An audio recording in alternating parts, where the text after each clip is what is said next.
pessoal, bom dia, boa tarde, boa noite para quem nos assiste. Estamos começando mais um Sério, mas nem tanto, o nosso podcast do SIG dos Estudantes. Eu sou o Pierre, sou aqui de Porto Alegre, do Rio Grande do Sul, especialista em terapias comportamentais contextuais pelo CEF e mestrando no programa de pós-graduação de psicologia da URGS. Eu sou o Daniel Rocha, eu sou estudante de psicologia no UFMG e é isso, sou interessado nas terapias contextuais. É recente, mas é de muito interesse, muito genuíno também. Eu sou Samara Lopes, sou de Fortaleza, Ceará, sou estudante de psicologia, estou no 6º semestre, eu tenho interesse nas terapias contextuais, então comigo, o jogo. Então, Cláudia, pode se apresentar também?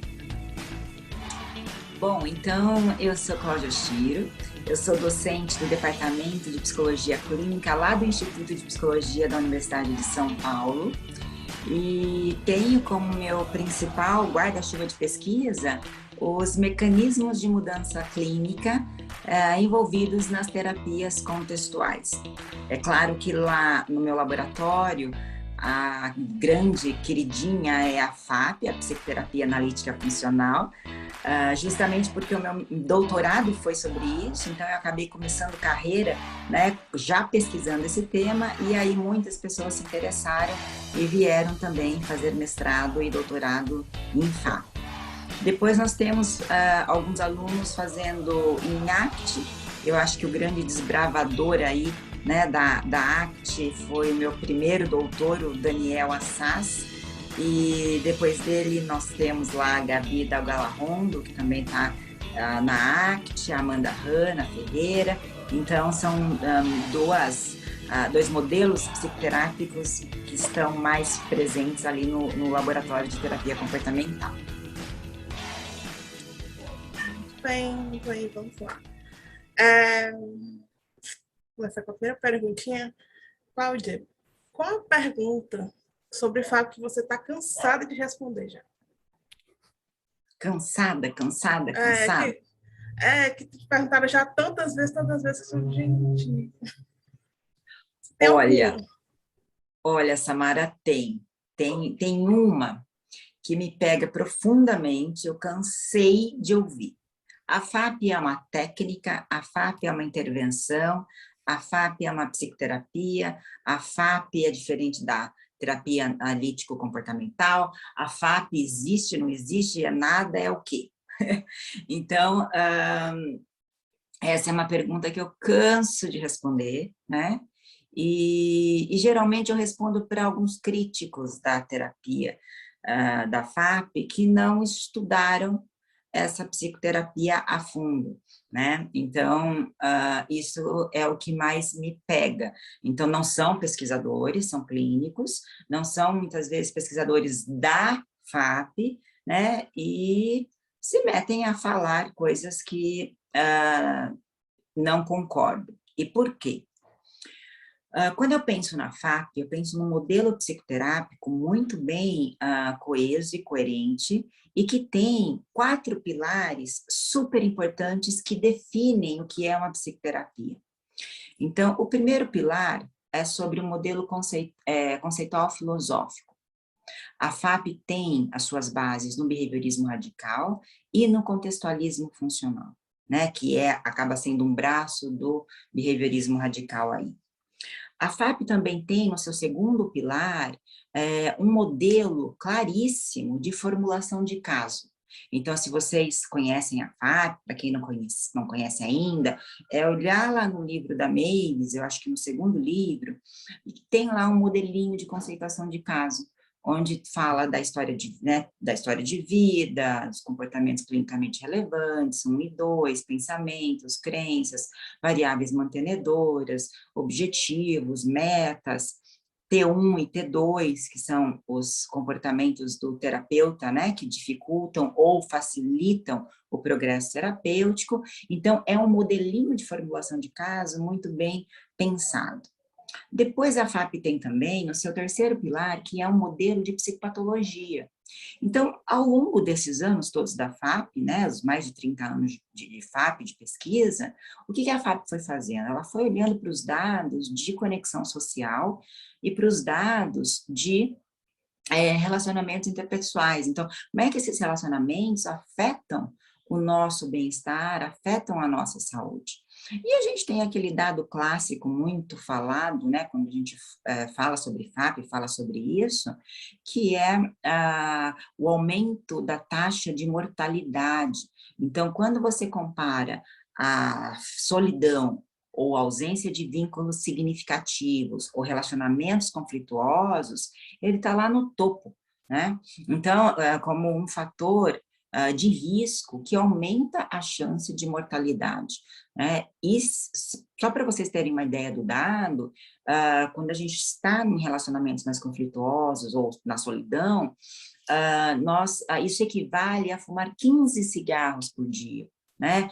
Isso aumenta, a taxa de mortalidade aumenta, é 2 vezes maior na solidão do que na obesidade. Então, a gente tem dados fortíssimos indicando que quando a gente tem problemas no nosso relacionamento, provavelmente a gente aumenta o nosso estresse social, e isso faz com que o nosso organismo mude, né? Então, ele atua diferente, ele se estressa, então nós temos todas as questões biológicas, e aí a gente pode desenvolver transtornos psicológicos, né? Então, relacionamentos pobres, relacionamentos conflituosos ou ausência de um vínculo significativo é um fator de risco para a qualidade da nossa saúde psicológica, né? E um quarto pilar, desculpa, que é o modelo de saúde mental, que é justamente um modelo que traz, né, a intimidade com uma clareza muito grande, do tipo, se eu tenho um relacionamento íntimo com uma pessoa que seja saudável, né, eu também tenho, então, provavelmente um fator de proteção aí muito importante para que eu não desenvolva transtornos psicológicos. Então, nesse sentido, eu acho que a FAP, ela traz esse raciocínio muito coerente, ele é muito coerente, né, é muito coeso, porque ela fala o seguinte: bom, então, tudo vai depender de como é que eu estabeleço relações de intimidade com o outro.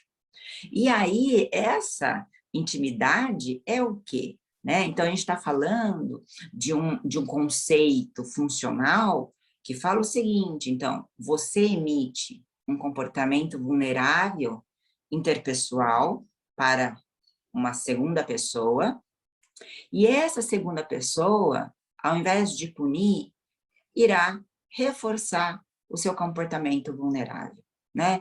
E geralmente é uma ou outra pessoa, né? 2, 3, né? Não é aquela coisa gigantesca do popular da escola, né? Então são vínculos importantes que a gente tem, que conseguem nos acolher na vulnerabilidade, né? E nesse sentido que tem uma frequência alta aí nesse acolhimento.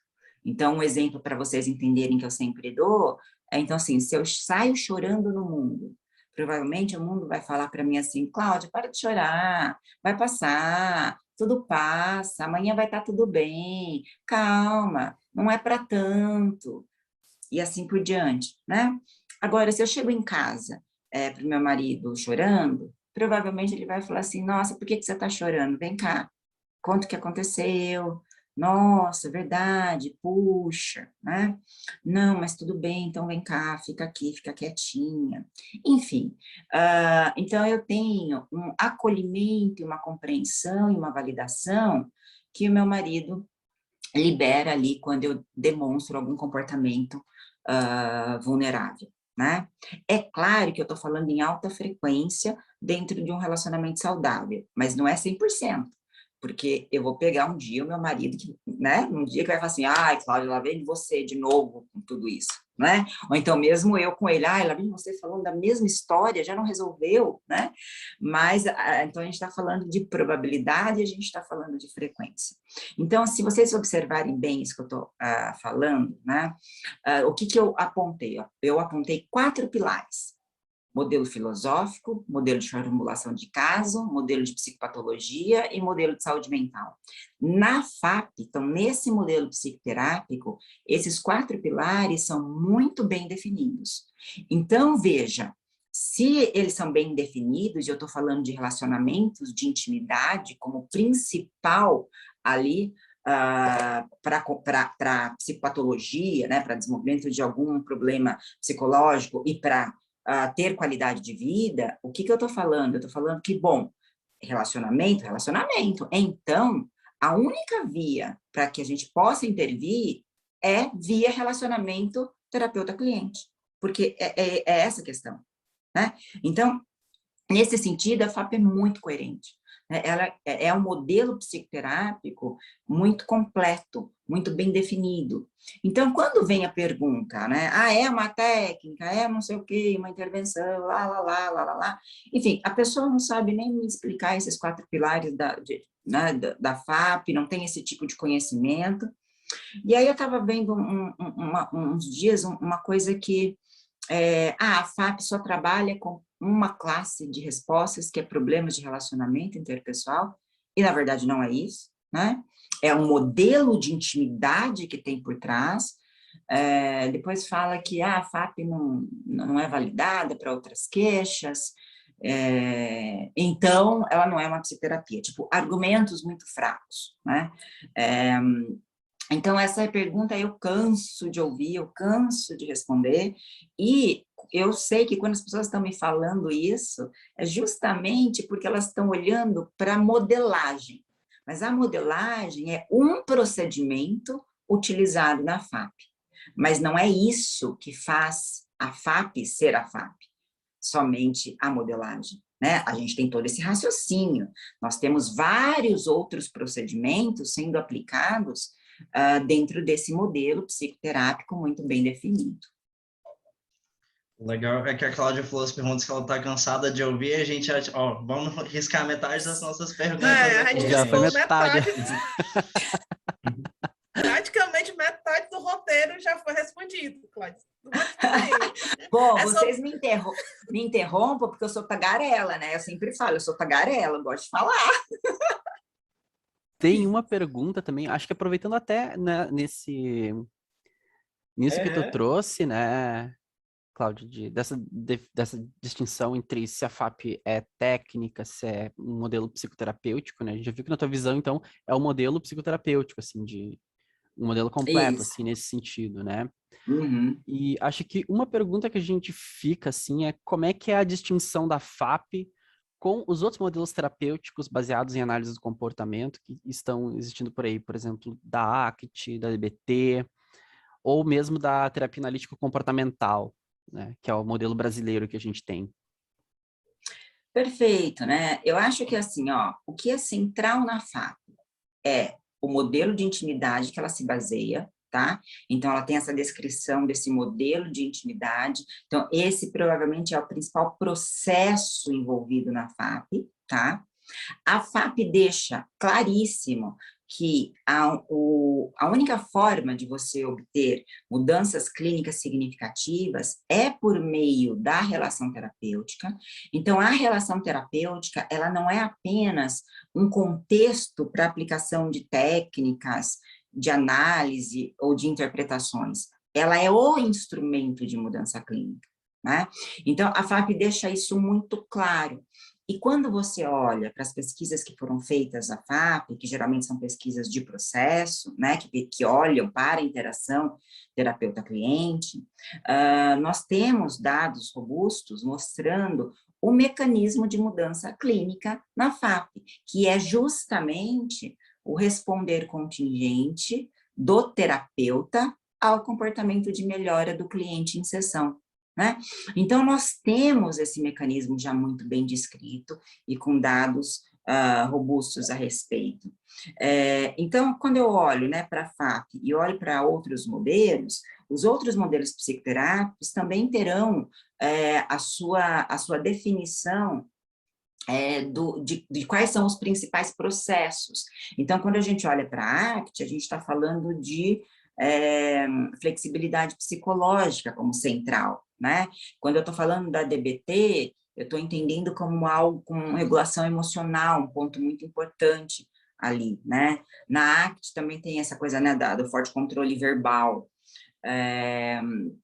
Então, eu tenho, dependendo das terapias, né, dos modelos psicoterápicos, algo que processos que são mais centrais, né?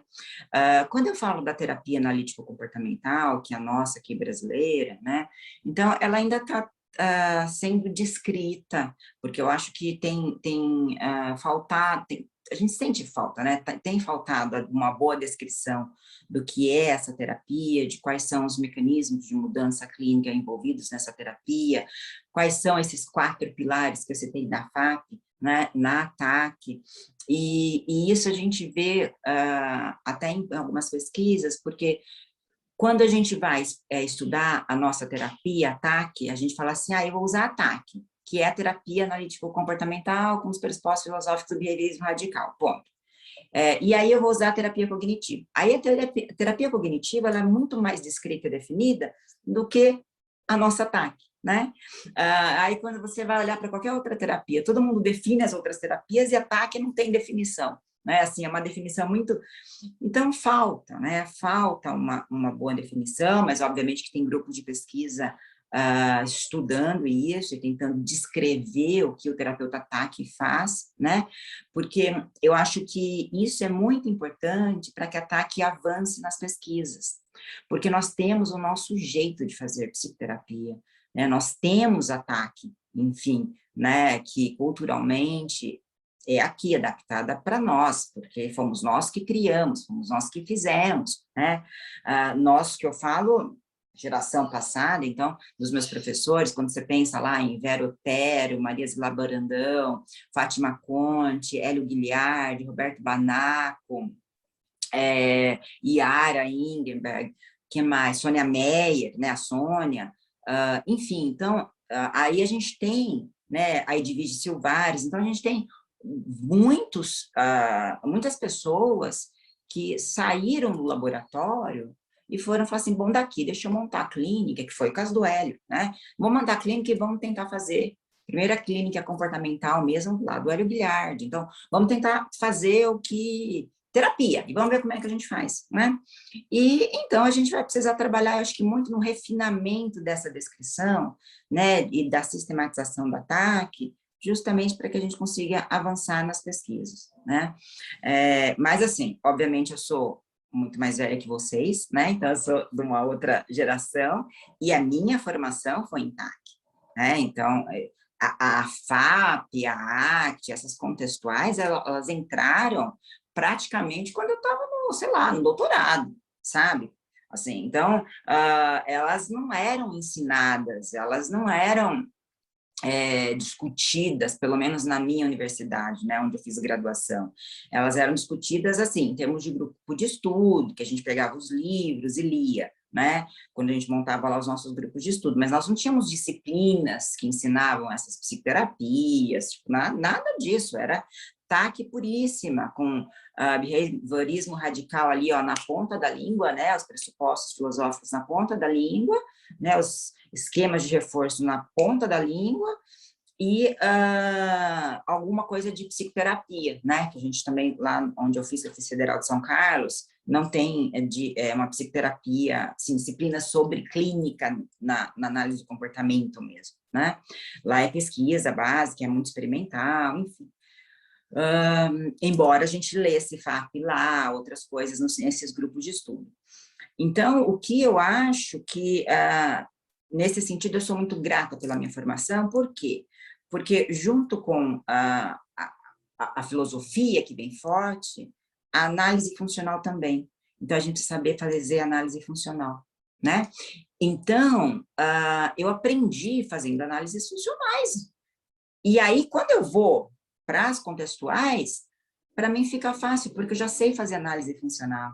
Então, eu não vou sair fazendo uma desesperança criativa, uma metáfora muito doida, ou então uma modelagem na FAP muito doida, sem uma mínima noção de qual é a análise funcional, né? Então, é a análise funcional que é o meu guia principal para qualquer intervenção que eu vou propor para o cliente, né? Então, eu acho que esse conhecimento, ele é fundamental para que a gente consiga executar bem qualquer uma dessas terapias contextuais.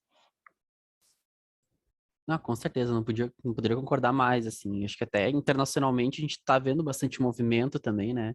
De pessoas voltando muito para análise de comportamento clínica, né? De pegar essas terapias e chamarem de análise de comportamento clínica. Mas eu Perfeito. fiquei pensando até numa uma outra perguntinha, acompanhando essa rapidinho. Me veio o quanto que talvez possa se confundir a ataque com essas terapias novas que estão chegando, o quanto que há essa confusão entre esses conceitos. Se, por exemplo, a gente poderia dizer aqui no Brasil que a ACT, FAP e DBT acabam entrando como possíveis modelos, subdivisões da ataque, ou o ataque poderia ser uma coisa diferente, ou... Não, eu acho assim, pelo menos é uma opinião que eu tenho, eu acho que tudo isso, né, então todas essas terapias são modelos psicoterápicos, porque elas vão ter algo central que vão guiar o olhar do terapeuta e a análise funcional do terapeuta. Então, por exemplo, se eu olho para a FAP, o meu olhar, ele está, e a minha observação, então, está vinculada diretamente a comportamento clinicamente relevante. Ponto. Eu tenho que formular um caso e conceituá-lo descrevendo o comportamento clinicamente relevante, né? Na TAC, não necessariamente eu vou descrever comportamento clinicamente relevante. Eu posso descrever um ou outro, mas o meu foco vai ser sobre o relato do cliente lá fora e as análises funcionais que eu farei a partir do que ele me conta lá fora, né, para que eu consiga rearranjar as contingências e ele melhore lá fora, né? Então, o foco é muito sobre lá fora. Aí você vai falar assim, mas às vezes modela alguma coisa. Modela, é modelagem. Só que modelagem é um procedimento que pode ser usado na FAP, pode ser usado na ACT, pode ser usado na TAC, né? Então, se eu sou um terapeuta ACT, provavelmente eu vou olhar muito mais cuidadosamente para os eventos privados. Há uma esquiva experiencial ali acontecendo? Há uma forte fusão, um controle verbal muito forte que traz sofrimento para esse cliente, né? Então, eu vou formular o caso falando sobre isso, né? Com um foco muito grande nisso, né? E assim por diante nas outras psicoterapias. Então, por exemplo, na TAC, o que você vai fazer? Ele vai falar, qual é a sua a queixa, né? Por que você vem para a terapia? Ele vai te responder, por causa disso, disso, disso. E aí você vai perguntar, tá bom, então com quem acontece, quando acontece, que horas, não sei quem, que contexto, nananana. Então você vai montando, né? Toda a tríplice contingência baseada no lá fora, né? No que o cliente está trazendo e tudo mais. E às vezes uma observação do que ele faz com você, sim, em sessão, né? Mas a modelagem dentro da sessão, né, provavelmente vai ocorrer quando tem algum problema na relação terapêutica, né, quando você está percebendo que tem algo que não está indo bem, que você vai precisar discutir com o cliente isso, vai precisar modelar, às vezes, né, uma relação mais efetiva ali, enfim, mas é sempre muito específico. Agora, a FAP não, a FAP vai fazer isso, vai partir disso, né? Então, é por isso que eu falo, eu não consigo colocar ataque como um grande guarda-chuva, porque eu consigo entender cada proposta como modelos psicoterápicos muito diferentes, com as suas definições e com as suas construções, assim, né, do modelo, muito bem estabelecidos, né? Então, eu acho que a gente tem, assim, diferentes terapias que têm algo em comum. Então, às vezes a filosofia, às vezes algumas intervenções, então a questão do entendimento do funcionamento do mundo, né, e de como o ser humano funciona. Então, eu estou falando de interação organismo-ambiente, estou falando de 3 níveis de seleção, né, filogênese, ontogênese e cultura. Então, eu tenho coisas que, né, assim, porque geralmente elas partem dos pressupostos do behaviorismo radical, né? Aí com algumas derivações, mas então eu acho que a gente precisa entender que quando eu uso uma modelagem na TAC, eu não estou usando o FAP. Quando eu faço uma metáfora na TAC, eu não estou fazendo o ACT. Não, a ACT é uma outra coisa, você formula o caso de um outro jeito, né? Você está usando um procedimento para fazer tal coisa dentro da TAC, né? Então, mesma coisa na FAP, então, voltando para a FAP vai usar, às vezes, a técnica da escrita livre. Associação livre da psicanálise, então, a gente vai fazendo perguntas e você vai escrevendo sem parar, não pode parar de escrever, né? Então é psicanálise que eu estou fazendo. Então, não, né? Eu estou pegando uma técnica de uma outra abordagem, mas entendendo essa técnica com o meu olhar de mundo. Então, no caso da FAP, eu vou fazer isso, que provavelmente, com essa escrita livre, eu consiga evocar comportamentos clinicamente relevantes no meu cliente. Então, essa escrita livre tem uma função evocativa, né? E depois ela me dá conteúdo para que eu modele respostas mais efetivas. Enfim, então eu estou pensando nisso, né? Então, eu não estou fazendo psicanálise. Então, a gente tem que olhar, eu acho que, para isso, né? E parar, eu acho que de misturar todas as coisas, ou então criticar todas as psicoterapias, ou falar que não, tudo é TAC, né? Porque senão a gente acaba perdendo as nuances importantes de cada modelo, né? Então, eu acho que isso é muito importante. E aí, pensar assim, que a FAP, a ACT, a DBT, enfim, são todos modelos de fora. A TAC é nossa, sabe? A TAC é nossa.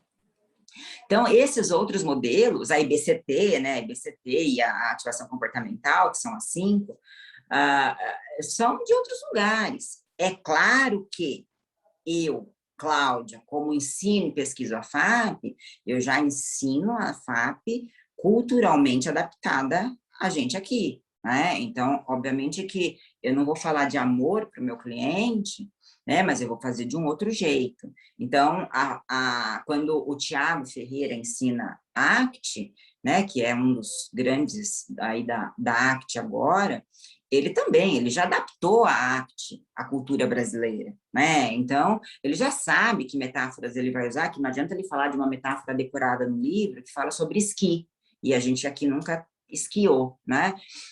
Então, assim, eu acho que a gente precisa, na minha opinião, né? Acho que respeitar cada modelo, porque cada modelo tem a sua importância, né?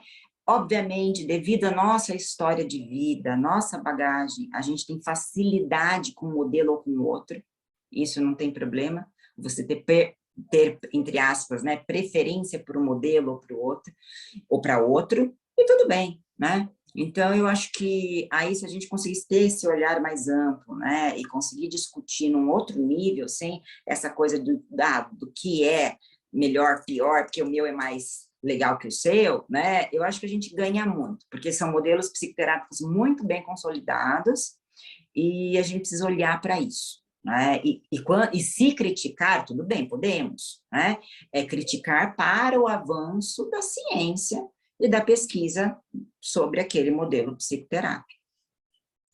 Muito bem, vamos falar sobre essas críticas agora. Uma pergunta de curiosidade, pessoal. Reza a lenda que fato é chá com bolinho. Levando em conta esta lenda, qual o seu chá preferido e qual o seu bolinho preferido?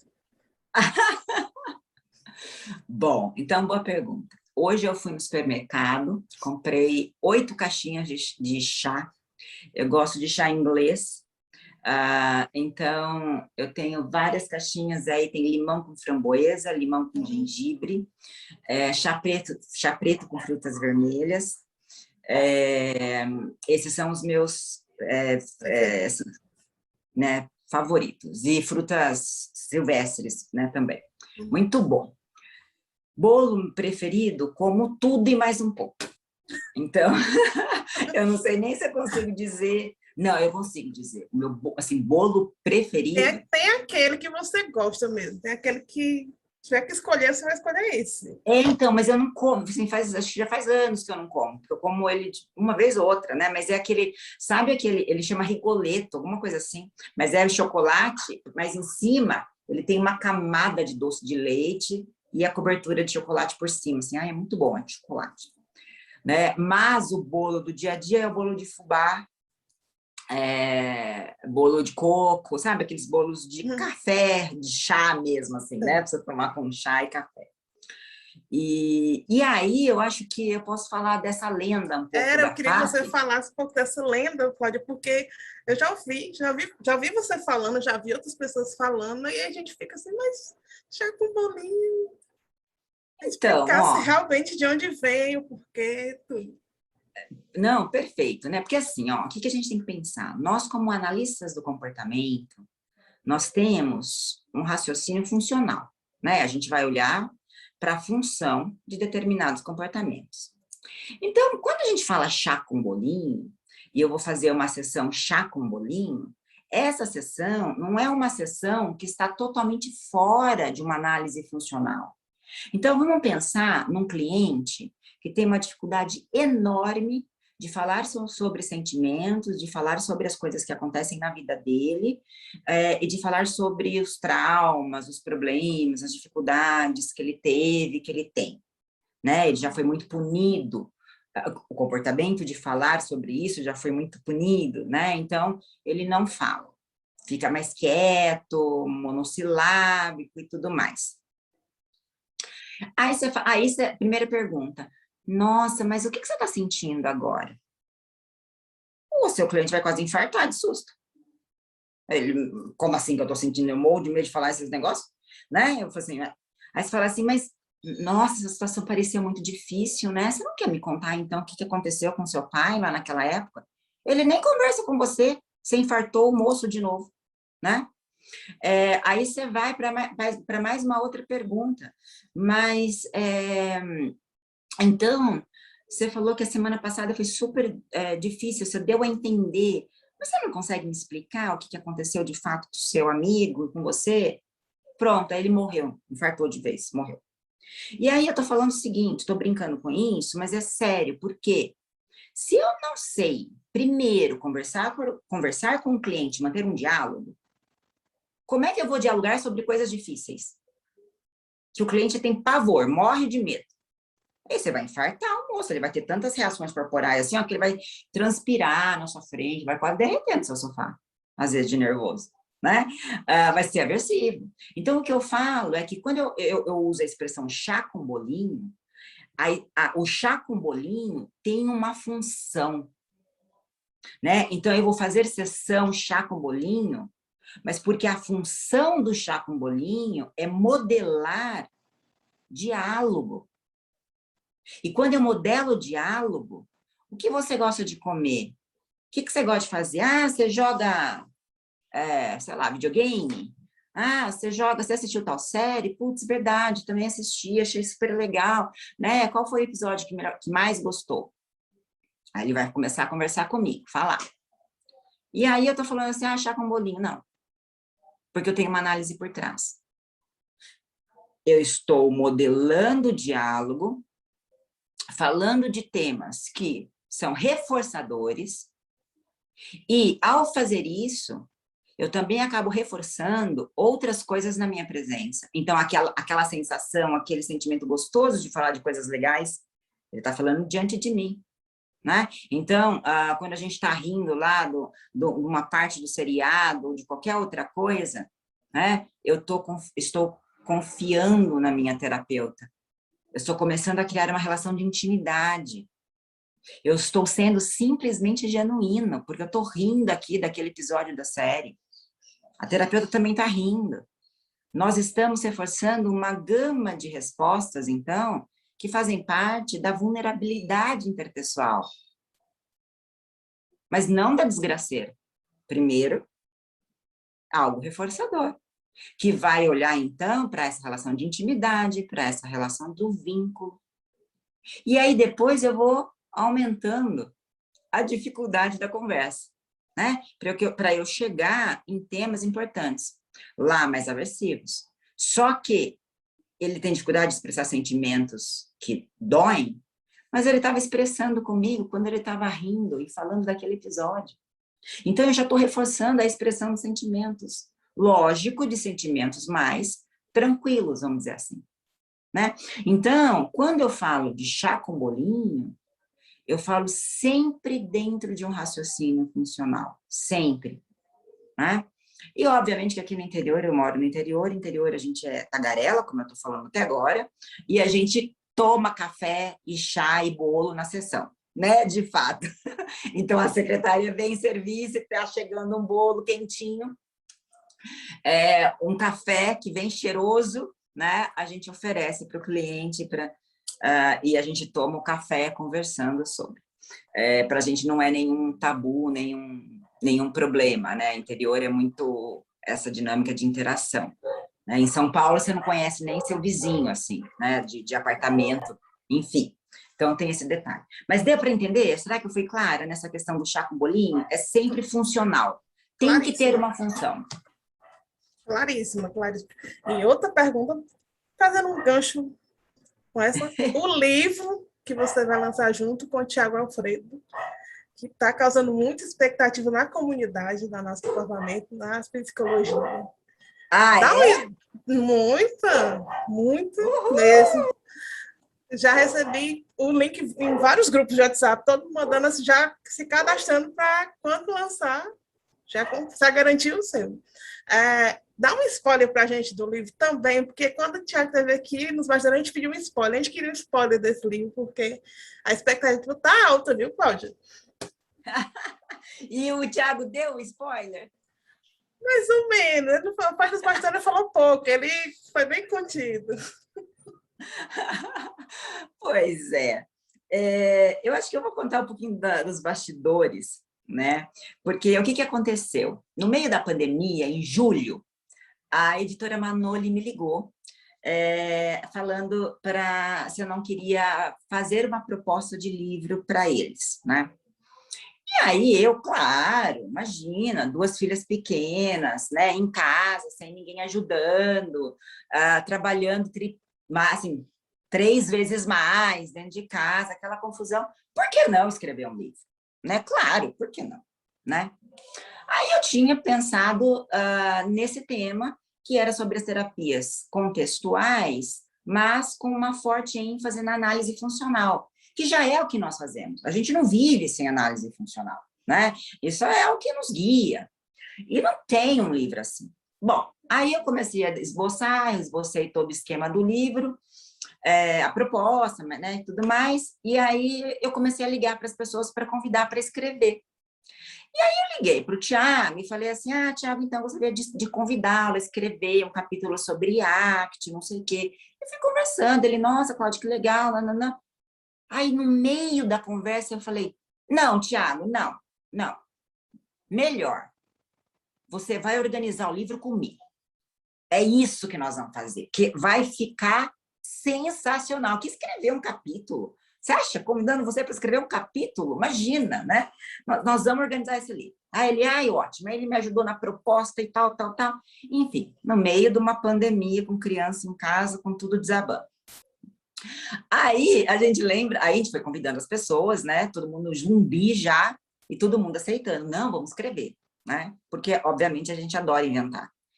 E aí, o que aconteceu? Era para a gente ter entregue, acho que tudo em 6 de dezembro, mas aí, assim, eu estava pifada, mais coautores pifados, a própria moça da editora também, assim, né, com criança em casa, aquela confusão.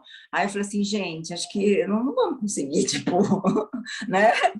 E aí saiu o livro, né? Então, assim, para a gente, né, eu, Tiago e todos os coautores, eu acho que foi uma grande conquista, uma grande vitória escrever esse livro no contexto que estamos. Então, e aí esse livro acaba carregando algo muito mais, sabe assim, afetivo, uma coisa, né, por essa confusão toda que a gente conseguiu se organizar e sobreviver e escrever.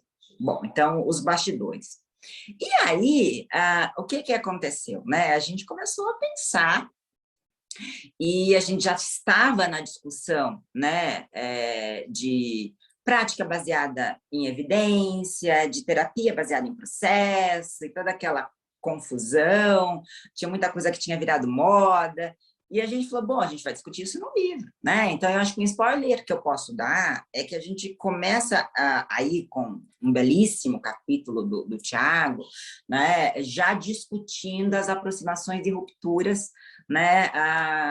E a prática baseada em evidência e a terapia baseada em processo, né? Um belíssimo capítulo do Tiago. E aí depois a gente vem discutindo a FAP, a ACT, a DBT, a integrativa de casal e a ativação comportamental dentro desse foco, né, que é a análise funcional o principal guia.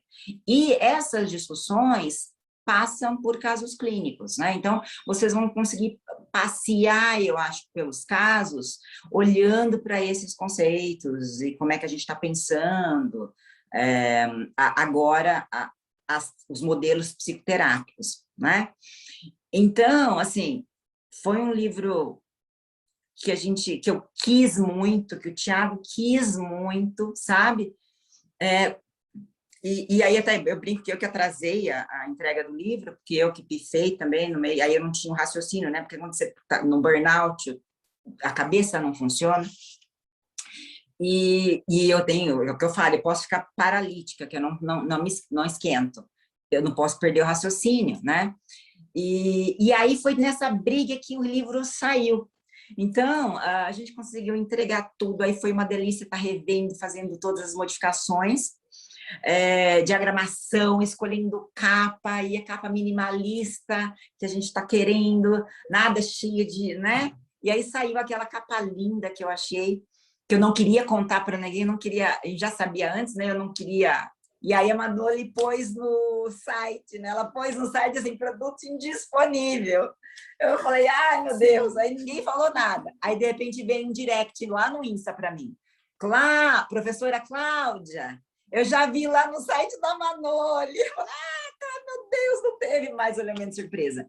Então, é um livro que vai discutir essas 5 terapias, esses 5 modelos psicoterápicos, né, que foram os principais.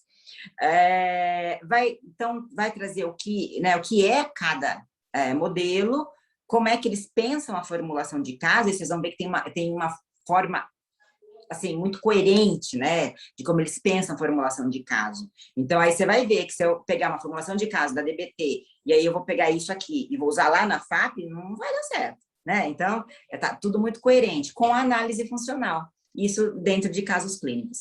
Então, assim, eu acho que eu estou muito orgulhosa do nosso trabalho, ficou muito bacana, ficou legal, tipo, com os coautores também, sabe? Foi muito bacana conversar com eles e discutir os capítulos. E aí, assim, ó, entrou para a gráfica no dia 20, a previsão é sair do forno no dia 31 de agosto, aí a BPMC começa no dia 1º de setembro, né? Dia 1º ao dia 4. Então, eu já falei, ó, estamos dentro. Agora, se pifar alguma coisa lá na gráfica, aí eu não sei o que a gente faz, né? Então, assim, provavelmente ele saindo do forno é para mudar o produto indisponível para produto disponível e vocês recebem, né, um aviso. Então, assim, nós estamos em altas expectativas. E aí eu acho que vocês vão ver lá essas terapias já adaptadas, sabe? Mais adaptadas para a nossa cultura, como a gente está fazendo, como a gente está pensando. Ai, tá muito legal. E aí quem prefaciou foi a Sônia Meyer, que é, né, tudo para gente, assim, na clínica, na pesquisa clínica, né? Ela é a pioneira, a Sônia Meyer, então ela prefaciou o livro e achou muito bacana. Enfim, assim, nós estamos super felizes. E aí a A Manoli já gente convidou a também. gente para escrever. A Manoli já convidou a gente para escrever um segundo, então vamos ver que vem se a gente inventa mais um. Mas nós gostamos e eu acho que vocês vão gostar. Tomara, né? Você comentou que era para ele ter ficado pronto dia 6 de dezembro, é meu aniversário, olha, meu Olha presente. só! Atrasado. Pois é. Voltando aqui um pouquinho para a FAP, né? A gente sabe que o modelo da CL, né? Que o modelo da consciência, coragem e amor, ele ficou muito famoso, inclusive no Brasil, né?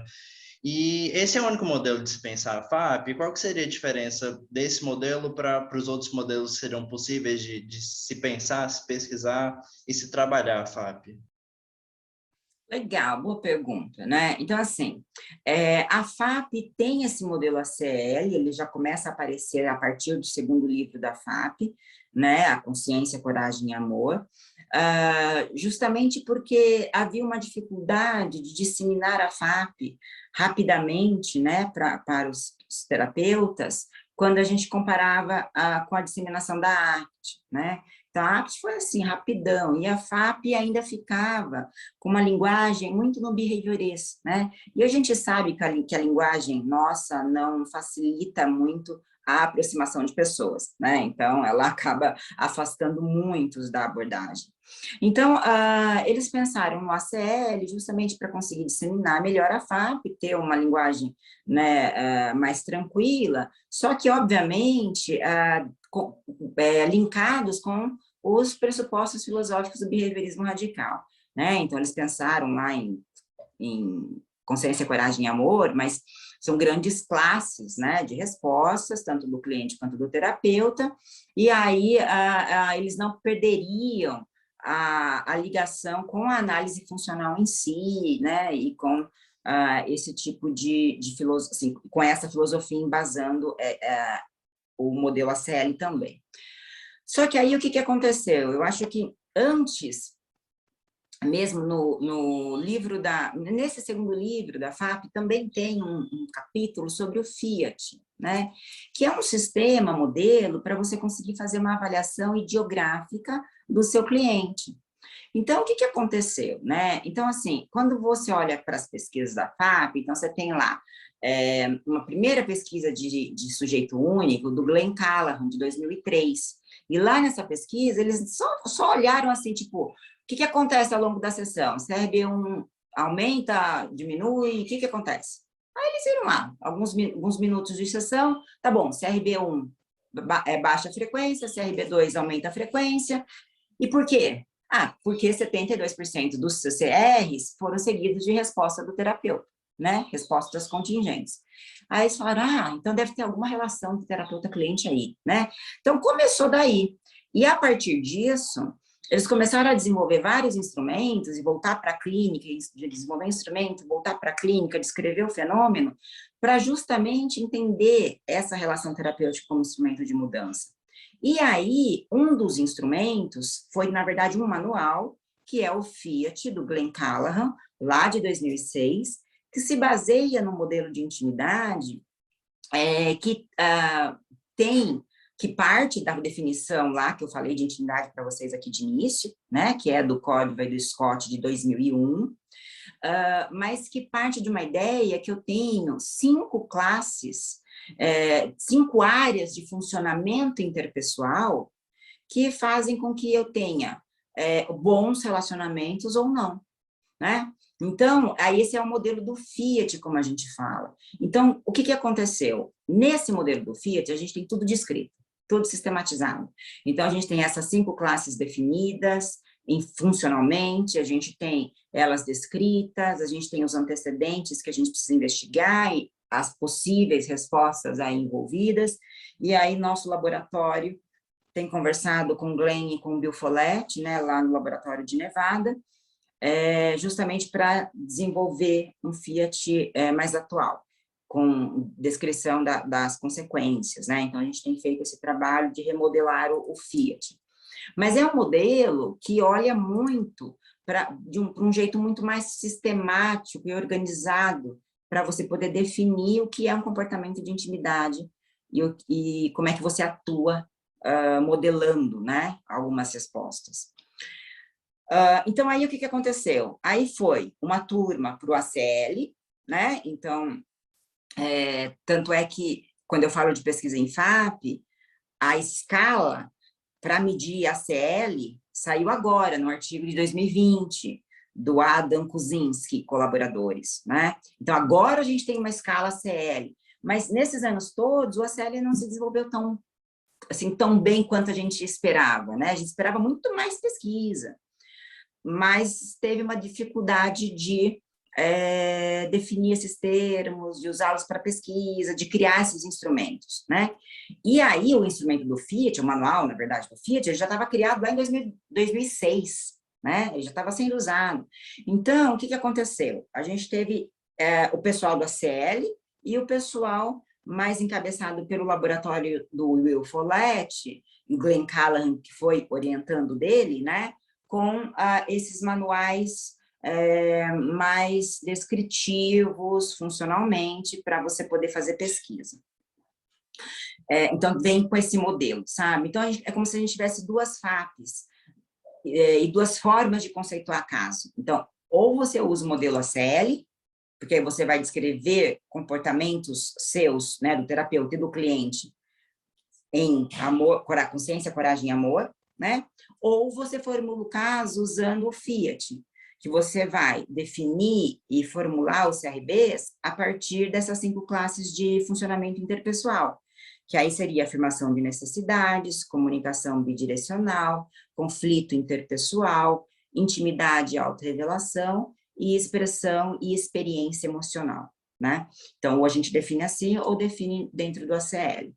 E aí, no Brasil, pegou muito moda, né, o ACL, porque ele veio fortemente aqui, porque tem uma história, né? O Jonathan Kanter, ele veio para a defesa da minha tese de doutorado em 2011, e a gente pediu para ele dar uma disciplina para a gente lá na USP. E a disciplina dele era um workshop. Então, já era um workshop FAP meio que baseado no ACL, né? E aí, a partir disso, a gente levou um susto, ó, a gente achou um absurdo algumas coisas, onde já se viu ficar falando da vida, chorando as pitangas aqui, nananã, né? Mas, enfim, nesse processo que a gente entendeu o que era FAP. Fala, nossa, agora eu estou entendendo, né, o que é FAP na real, assim. E aí a Alessandra Vilas Boas, né, se apaixonou por esse modelo de treino de terapeutas e foi, junto com Jonathan Kanter, Robert Kohlenberg e Mavis Tsai, aprimorando o workshop, né, porque o workshop vem da Mavis, né, toda a ideia. E aí a Alessandra conseguiu montar um workshop muito bem, eu acho que adaptado para a nossa cultura, né, eu acho que aí ela conseguiu chegar num ponto muito bom, assim, para isso, né, para esse treino de terapeutas. E, então, por isso que pegou muita moda, porque tem esse contexto histórico, né? Então, o Jonathan veio, aí ele veio com um workshop, e aí a Alessandra começou a olhar para isso, já eram descrições de ACL, até a gente tinha entrado num artigo para escrever, eu defini ACL, né? Tava Jonathan Kanter, eu, Sônia Mera, Lê, mais outras pessoas, o artigo foi reprovado na época, né? Então, pensem, 10 anos atrás, e aí até o Jonathan falou assim, meu Deus, eu nunca tive artigo reprovado, o que é isso, né? Aí a gente ficou, bom, né? Então, se o artigo do Jonathan Kanter foi reprovado, é porque esse ACL aqui não está bem descrito mesmo, né? Mas aí o caminho foi feito por aí, porque a Lê encabeçou, né? Porque ela se apaixonou por esse treino. E aí ficou isso. E aí o que aconteceu? Eu fui para... Logo depois do doutorado, eu fui para a docência, né? Passei no concurso lá na USP e fui para a docência. E aí eu fui para o Fiat, que para mim é muito mais tranquilo lidar com essa classificação do Fiat do que esse modelo todo de ACL, né? Que agora nem é mais amor, né? Agora é uma escala de consciência, coragem e responsividade. Então, isso já mudou, né? Porque o termo amor foi muito criticado, uma super confusão. Então, por isso que isso pegou muito no Brasil. né, foi esse contexto histórico. E agora que eu estou saindo mais com o Fiat, que a gente tem discutido há alguns anos, né, a sua reforma aí, a melhoria do manual. Então, agora a gente está saindo e falando mais sobre ele, né, sobre esse outro modelo. Mas é um modelo que, em pesquisa, a gente tem seguido, então, lá com Will Follett, Glenn Callahan, eu aqui no Brasil, alguns com a Jocelaine Silveira, lá na Federal do Paraná, e o pessoal da Espanha, né? E depois o pessoal de Seattle, que fica com o modelo ACL, e que vamos ver agora com a escala se saem mais pesquisas sobre esse modelo, né? Engraçado que você está falando isso. Hoje mesmo eu estava lendo um artigo do Canter, da Alessandra Vilas Boas, né, que é um artigo de revisão de 2017, e lá eles falavam, tipo assim, um dos problemas da FAP nessa questão das evidências é que eles não estavam conseguindo, tipo, estruturar, tornar mais, sei lá, igual você falou, melhor definido para fazerem protocolos, são coisas que são necessárias para pesquisa clínica, você sabe disso muito mais do que eu, né? E talvez o Fiat seja a resposta para isso, né? Bom, eu adoro o Fiat, né? Então, assim, eu acho que ao longo desses anos todos eu pude... Porque eu criticava muito o workshop FAP dentro do modelo ACL, né? Eu sempre fui uma crítica, e uma crítica muito aberta de falar com a Lê, de falar com o Canter, enfim, né? Mesmo workshop que eu fiz em Seattle, que no meu time de workshop era eu, Collenberg, Mavis, Carol e Vitor, né? Então, assim, eu era muito crítica porque eu não entendia a evocação que a Mavis fazia, né? Tipo, tá bom, ela evoca, todo mundo chora e aí? Faço o que com isso, né? E eu queria entender a lógica da coisa. Então, eu sempre fui muito crítica, mas, na verdade, muito crítica, mas tentando uma solução. Não adianta você criticar né? E eu ficava, mas não é possível. E aí, eu olhava para o Fiat e eu brigava com o workshop FAP, e até eu dava o workshop FAP com a Lê em vários momentos, e aí até a Lê brincava comigo, que a Cláudia tem problema com o amor, né? É isso que dá um enrosco, e não sei o que, era brincando comigo. E eu falava, não é possível. E aí foi quando eu comecei a tentar montar um raciocínio, e eu comecei a pensar assim, tem que ter uma alternativa, né, para esse ACL, não é possível, e uma alternativa que saia do Fiat, né? Enfim, então foi lá, rachando a cabeça, eu falando muito com o meu time, porque eu acho que não tinha uma sexta-feira em reunião de pesquisa que eu não reclamava do workshop para pensar em solução, né? Então, os meus alunos todos fizeram workshop, fizeram com o Jonathan Canter, e aí vamos lá, vai, que crítica, e eu quero solução, e vamos pensar, e pega o Fiat. Nós traduzimos o Fiat, olhamos para ele, e aí agora, né, nesse ano para cá, que eu consegui desenvolver um treinamento para que se chamou Fapeando, porque estava vinculado a um projeto que eu estava inserida, e que conseguiu, então, ser um treinamento que usa o modelo Fiat, e não a conceituação da CL, é a conceituação do Fiat, né? E aí que eu cheguei e falei, putz, né, fechei. Então, aí que eu consegui, mas veja, tantos anos, né? E agora a Joana Vartanian, que é uma aluna minha de doutorado, está fazendo o doutorado dela justamente sobre treino de terapeutas e sobre o treino com Fiat. Então, eu fui a treinadora, ela está avaliando o meu treino com os terapeutas e os seus casos clínicos, né? E até hoje ela estava trocando áudios de WhatsApp comigo, do tipo, Cláudia, podia dar tudo errado, mas deu muito certo, vai sair o dado do seu treinamento, né? Porque eu preciso do dado agora. E então a gente conseguiu, né? Acho que chegar num ponto legal para discutir formulação de caso na FAP, mas dentro de um outro modelo também, né? Então, de uma outra alternativa.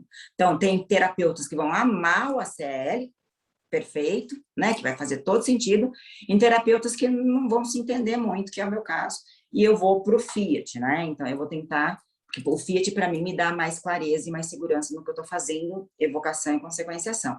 Então, aí a gente já conseguiu evoluir nesses pensamentos todos, treinei os participantes da pesquisa da Joana, né? Com os componentes analíticos do Fapeando. Então, assim, Então, assim, para mim é uma coisa muito legal, né? E que agora está saindo, né?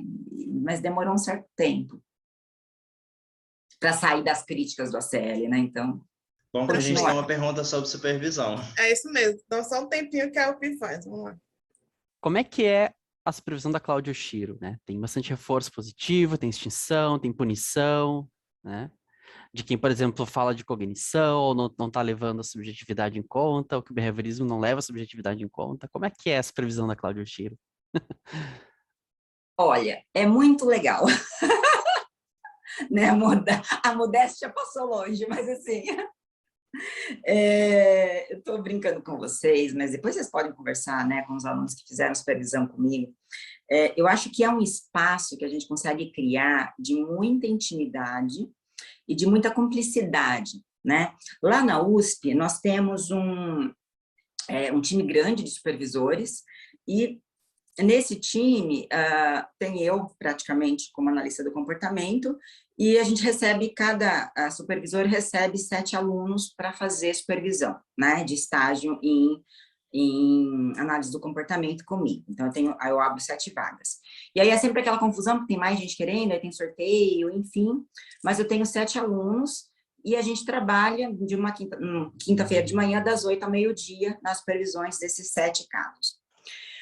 E aí eu acho assim que na supervisão FAP, né, a ideia é que a gente modele também os comportamentos dos nossos alunos ali, que sejam mais eficientes lá na conduta com seus clientes. Então, o que será que tem de T1 ocorrendo comigo e como é que ele pode emitir o seu T2, né, a sua melhora? E como é que isso aparece lá depois nos atendimentos? E aí, eu acho que o supervisor ele tem um papel essencial nessa modelagem, não só por responder contingente, né, ao T1 e T2, enfim, do aluno, mas em dar modelos, né? Então, eu sou muito genuína, eu sou muito próxima, eu sou faladeira, né? Se eu vejo uma carinha, um aluno que não está bem, eu espero às vezes todo mundo sair e falo, fulaninho, vem cá, senta aqui. Está com uma carinha assim, você gostaria que eu te ajudasse em alguma coisa? Né? Então, eu estou muito atenta a isso.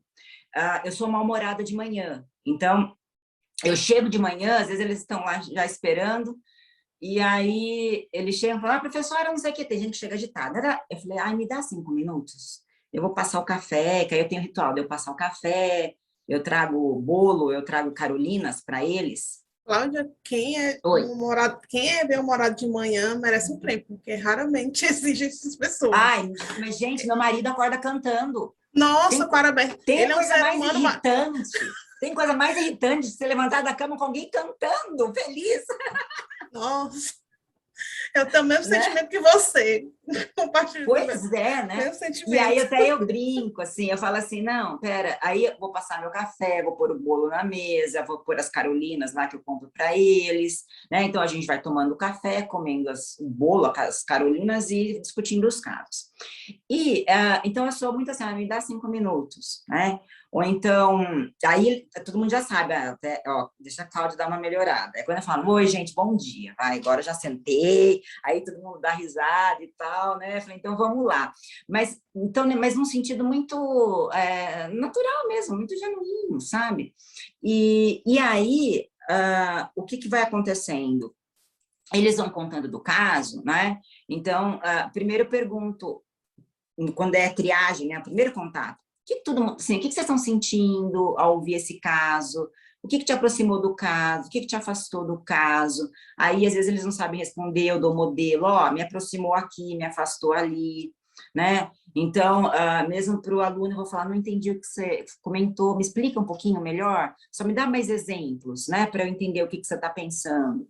É até uma questão que a gente está vindo nas perguntas, sobre essa questão cultural, né? Que você está falando sobre a supervisão, como é que a FAP insere essa questão da questão cultura, etnia, questão de gênero, dá um apanhado, assim, que é bem interessante. Você já está falando da supervisão, então, até para a galera ter um desenho, assim, que é bem interessante, até para ver como a FAP responde sobre isso.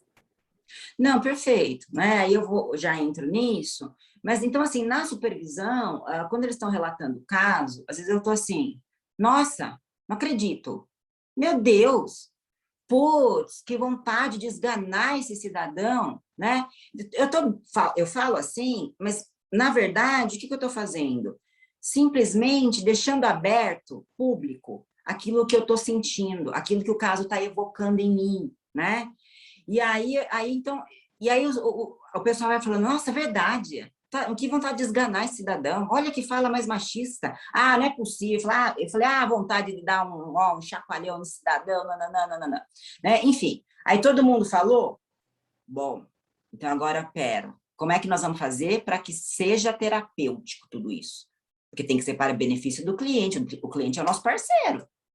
Então, né, mas isso impacta, então eu abro o impacto sobre mim, né? Então, mesmo situações muito tristes, às vezes que me pegam, às vezes eu até falo, nossa, gente, me dá um minuto que eu preciso me organizar, porque me pegou de um jeito que eu preciso, né? E às vezes eles também estão tudo lá meio assim chorando, eu falei, então me espera, deixa eu me organizar. Então, tem toda essa modelagem que passa por modelação, né? E por essa abertura. E eles sabem coisas da minha vida, de vez em quando eu conto uma coisa ou outra, né? Marido liga no meio dos supervisantes, fala, aí eu brinco, fala, homem atrapalhando o trabalho de mulher, ó, aqui que tem que ligar, né? Ou então a escola da minha filha ligando para mim, eles sabem que eu trabalho em São Paulo, não, minhas filhas não têm pai? Liga para o pai que está na cidade, nem vou atender, né? Então a gente brinca muito assim. Bom, aí entrando nessas questões de cultura, hoje a gente tem discutido muito, né? Como é que a clínica pode ser um lugar, um local para discutir cultura e para mudar a cultura, né? Então, a gente tem... eu vou começar esse semestre, não esse que eu estou pifada, no próximo, quando eu melhorar, né? Que eu estou afastada, mas eu vou começar a discutir as variáveis sociopolíticas, porque a gente começa a discutir o seguinte, que o terapeuta, ele entra com a bagagem dele na sessão, assim como, né, o cliente entra com a sua bagagem, e dentro dessa bagagem também tem o contexto sociopolítico do terapeuta e o contexto sociopolítico do cliente. E essas duas coisas também se encontram em sessão, né? Então, eu vou inserir essas duas variáveis na conceituação de caso da FAP, a partir do ano que vem, para eu começar a testar e modelar isso. Por quê? Porque, por exemplo, quando você fala de um homem atendendo uma mulher com filhos, às vezes ele não acessa o que é aquela loucura de ter que trabalhar com filhos em casa, ele não acessa. Ele valida de um jeito bem pobre, assim, tipo, nossa, deve ser corrido, né? Mas, tipo, não entendeu. Até Né? que a questão de um homem branco entender a subjetividade da mulher negra. Será que vai conseguir entender? Será que vai reconhecer o racismo? Será que ele vai entender toda a questão do sexismo em volta dela? Então, é toda uma concentração. Isso. Realmente. Exato, perfeito, entende? Então, a gente vai precisar primeiro começar a olhar para essas variáveis. E mesmo pessoas que têm um poder aquisitivo X e está atendendo alguém lá da periferia de São Paulo que vem para a clínica escola, né? Porque quando eu falo de atendimento, eu estou falando sempre da clínica escola. Né? Então, às vezes, a pessoa não acessa, a pessoa dá, por exemplo, não, mas você precisa fazer mindfulness, precisa meditar. Cara, ela não tem comida, ela tem que ver o que ela vai comer, dar para o filho e arrumar a vizinha para dar passe para vir para a USP. Como assim mindfulness, sabe? Assim, né? Então, como assim eu vou ficar... Então, às vezes, tem coisas que, se você não acessa o contexto, gente... Né? Então, eu já ouvi num podcast que eu participei da Band, tinha uma médica que era de um outro nível socioeconômico, super cheia de títulos, sei lá o quê. Ela falou assim, não, mas quando a empregada trabalha lá na casa, tudo bem, a gente sabe que é importante que todos façam exercício físico, né? Porque isso é um fator de proteção para riscos cardiovasculares e tal. E aí eu falei assim, mas peraí, a mulher trabalhou o dia inteiro, trabalho pesado em casa, como é que ela vai fazer exercício físico quando vai caminhar?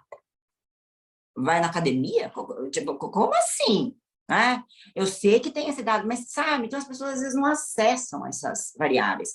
Eu tenho uma amigona minha, que eu falo que é minha amiga, é minha irmã de coração, né, a Gabriela Reis, que é professora lá da Federal do Paraná, e é isso, ela tá lá, feliz e contente, vai vender o apartamento que ela está, pede para a corretora vir para o apartamento, né, para avaliar o apartamento, ela abre a porta, E a corretora vira para ela e fala assim, viu, eu sou patroa, tá em casa?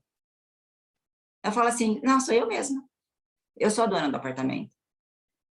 Ai, não, desculpa, eu não quis ofender. Não, mas já ofendeu. De onde você tirou que eu sou empregada da casa? Né? Então, veja, e aí você fala assim, isso é a todo momento, a todo minuto. Se a Gabriela sai com as minhas 2 filhas, loiras, que minhas filhas saíram loiras, né?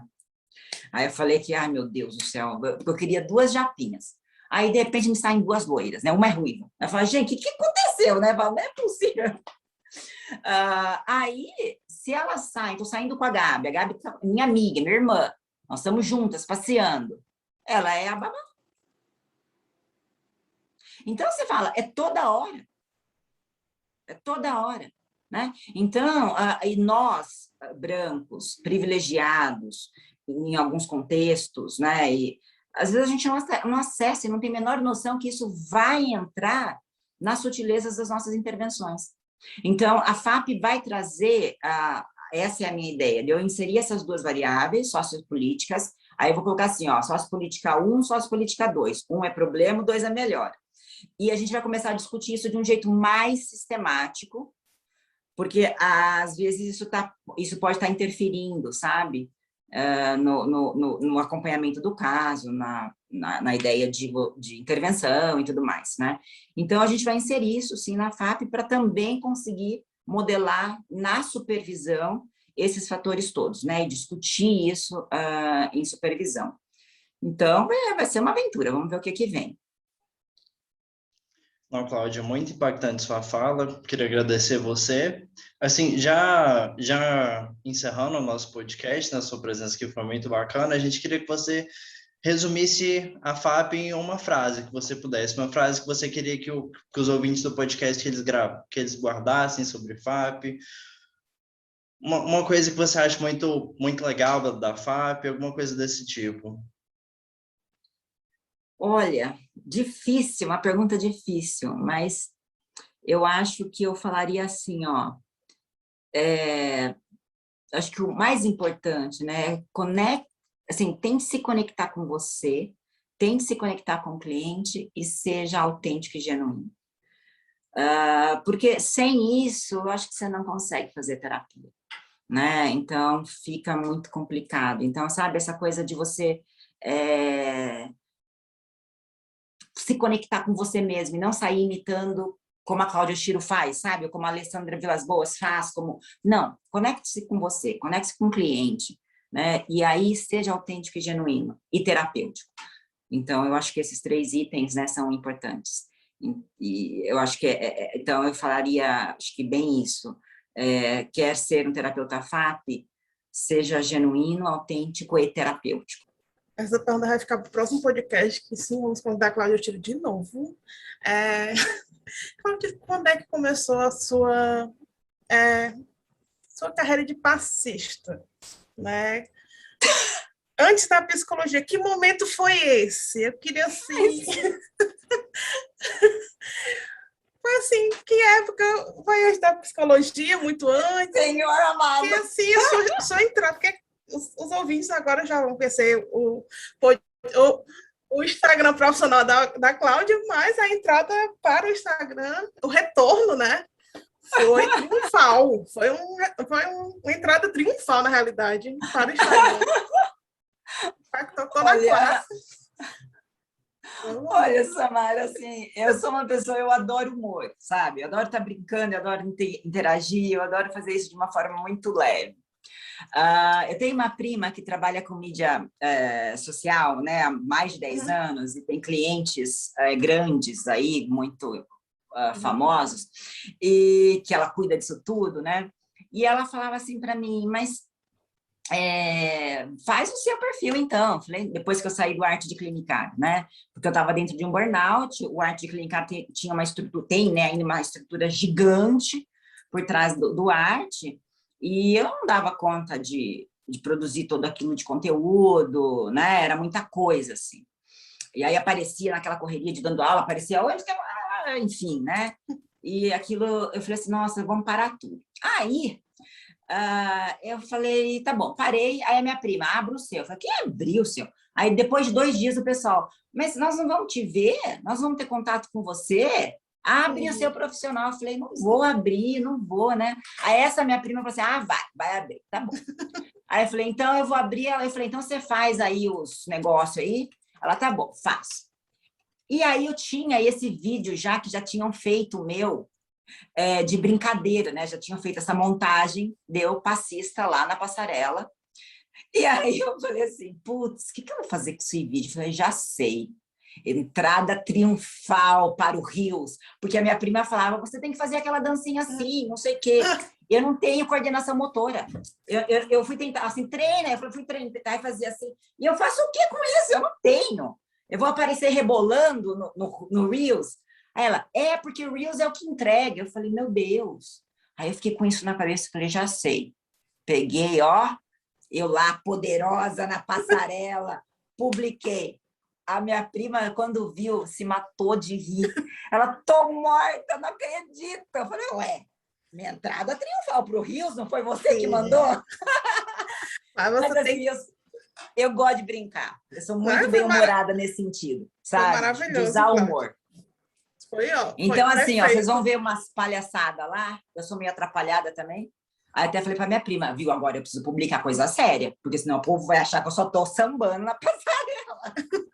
Mas, como eu falei, eu comentei lá, expectativas foram criadas para os próximos eventos presenciais da BPMC, ou qualquer outro que tiver, a CBS Brasil, expectativas foram criadas, Cláudia Oshiro. Pois você está vendo? Foram criadas, eu já convoco a CBS Brasil, que teremos sim uma bateria de escola de samba no próximo evento, próximo encontro. Teremos sim, porque vamos ter Cláudia Oshiro com rei de bateria, sim. Pois é, olha, eu me encrenquei, tá vendo? Mas eu gosto desse humor, sabe? Eu gosto de dar risada para as pessoas e é uma delícia. Só que eu não vou sambar na passarela. É maravilhoso. Foi maravilhoso o podcast. Já encerrando, pessoal. Pode se despedindo também, Pi, Dani. Uhum. Então, gente, para quem está nos assistindo, quero muito agradecer a participação da Cláudia, né? Foi maravilhoso poder conversar sobre FAP, sobre todos esses assuntos, né? Com ela. E agradecer a todos que estão nos assistindo, né? Nossos ouvintes. Isso. Nossos ouvintes. Foi a conversa aqui, o chá com bolinho. Foi ótimo estar aqui com o Porpod, espero que ela retorne. Muito obrigado, gente, por ter acompanhado a gente aqui. E muito obrigada por ter feito o convite, por ter me dado essa oportunidade. É isso, eu sempre falo e gravo que eu sou tagarela, adoro falar o que eu faço, amo o que eu faço, né? Então, para mim, foi um espaço muito especial que vocês me deram para falar um pouquinho aí dessas aventuras todas, até de passista, né, como rainha da bateria. Então, obrigada, gente. Pessoal, muito obrigada. Continuamos ouvindo e até o próximo episódio. Tchau.